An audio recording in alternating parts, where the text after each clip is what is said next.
Thanks, gentlemen, ladies. It's all about Cleveland, right? It's about the history and the relevance and culture of this town that is so well embodied in this football club. Obviously, Cleveland on the front of the jersey was a big part of this project, highlighting the team, highlighting the city and that special relationship that they have. The stripes was a huge element that we looked at in terms of how can we unify the stripe configuration, as we know that the team is so well unified. So standardizing the width and dimension and bringing that across the shoulders as well as onto the chest, and then also bringing that into the pant.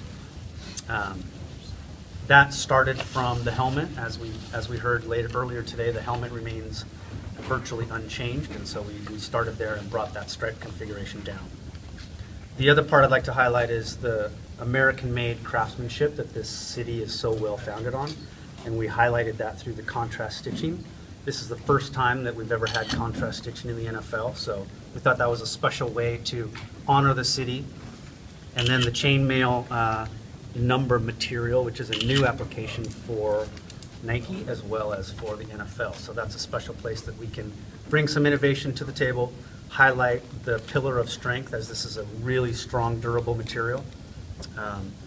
And then capping it off with the dog pound. We know how important the dog pound is to that city, this city, and putting that in the back neck of each player really highlights that special relationship and that team unity, that they can go out on the field and be inspired, knowing that the dog pound has their back.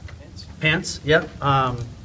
Again, the stripe element comes down on the side, unifying the top to the pant and the helmet, as well as the special relationship that the Browns has with the stripe, keeping that stripe going down, really modern, future aesthetic, and also unifying with Cleveland and Browns, both on the exterior of the pant and jersey. Yeah, in fact, the only other color that was in the palette was the gray face mask.